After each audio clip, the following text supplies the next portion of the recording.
ವಿಧಾನಸಭಾ ಅಧಿವೇಶನದಲ್ಲಿ ಇವತ್ತು ಇನ್ನೆಂದೂ ಕಾಣದಂಥ ಒಂದು ಅಸಹಾಯಕತೆಯ ಪ್ರತಿಬಿಂಬವಾಗಿ ಇವತ್ತು ಅಧಿವೇಶನದಲ್ಲಿ ಗೌರವಾನ್ವಿತ ಸ್ಪೀಕರ್ ಅವರು ಸಭಾತ್ಯಾಗವನ್ನು ಮಾಡಿದ್ದಾರೆ. ಪ್ರತಿದಿನನೂ ಕೂಡ ಸುಮಾರು 200-250 ಪ್ರಶ್ನೆಗಳು ಲಿಖಿತ ಮೂಲಕ ಉತ್ತರಗಳನ್ನು ಕೊಡಬೇಕು.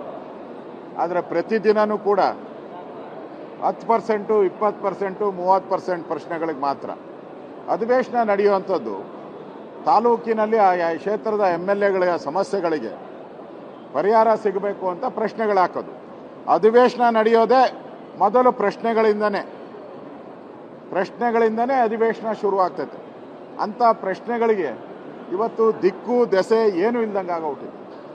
ಇಡೀ ಸರ್ಕಾರ ಒಂದು ರೀತಿ ಸತ್ತಂತ ರೀತಿ, ಎಣದ ರೀತಿ ಇದೆ. ಯಾವುದೇ ಪ್ರಶ್ನೆಗಳಿಗೆ ಉತ್ತರ ಇಲ್ಲ. ನಾವು ನೆನ್ನೆ ನಿಲುವಳಿ ಸೂಚನೆಯನ್ನು ತಂದಿದ್ರಿ. ಆರೋಗ್ಯ ಇಲಾಖೆ 3 ದಿನ ಆಯಿತು, ಮಂತ್ರಿನೇ ನಾಪತ್ತೆ. ಇವತ್ತು ಅರ್ಬನ್ ಡೆವಲಪ್ಮೆಂಟ್ ವಿಚಾರವಾಗಿ ಬೆಂಗಳೂರು ನಿಲುವಳಿ ಸೂಚನೆ ತಂದಿದ್ದೀರಿ, ಆ ಮಂತ್ರಿನೇ ಪತ್ತೆ ಇಲ್ಲ, ನಾಪತ್ತೆ. ಅಧಿವೇಶನದಲ್ಲಿ ಯಾರು ಮಂತ್ರಿನೇ ಇಲ್ಲ. ಪ್ರತಿದಿನನೂ ಕೂಡ ನಾಮಕಾಸ್ತವಾಗಿ 2-3 ಮಂತ್ರಿಗಳು ಬರ್ತಾರೆ. CMಗೆ ಹಿಡಿತ ಕಳ್ಕೊಂಬಿಟ್ಟಿದ್ದಾರೆ. ಯಾರು ಮುಖ್ಯಮಂತ್ರಿ ಅಂತ ತೀರ್ಮಾನ ಆಗದೇ ಇರೋದ್ರಿಂದ ಪ್ರಶ್ನೆಗಳಿಗೂ ಉತ್ತರ ಇಲ್ಲ, ಮಂತ್ರಿಗಳು ಪ್ರೆಸೆಂಟ್ ಇಲ್ಲ. ಇಡೀ ಒಂದು ರೀತಿ ಸರ್ಕಾರ ಸತ್ತ ರೀತಿಯಲ್ಲಿ ಇವತ್ತು ಸರ್ಕಾರ ನಡೀತಾ ಇದೆ. ಇವತ್ತು ಸ್ಪೀಕರ್ ಅವರು ಭಾಳ ನೋವಿನಿಂದ, ನಾವು ಕಳೆದ 5 ದಿನದಿಂದ 5ನೇ ಬಾರಿ ಅವರಿಗೆ ವಾರ್ನಿಂಗ್ ಕೊಟ್ಟರು. ಮೊನ್ನೆನೂ ಕೂಡ ವಾರ್ನಿಂಗ್ ಮಾಡಿದರು. ಕಳೆದ ಶುಕ್ರವಾರ ಇದು 4ನೇ ಬಾರಿ ವಾರ್ನ್ ಮಾಡ್ತಾ ಇದ್ದೀನಿ, ಇನ್ನು ಮುಂದೆ ಇದು ರಿಪೀಟ್ ಆಗಬಾರ್ದು ಅಂದರು. ಇವತ್ತು ಮತ್ತೆ ಅದೇ ರಿಪೀಟೇಷನ್.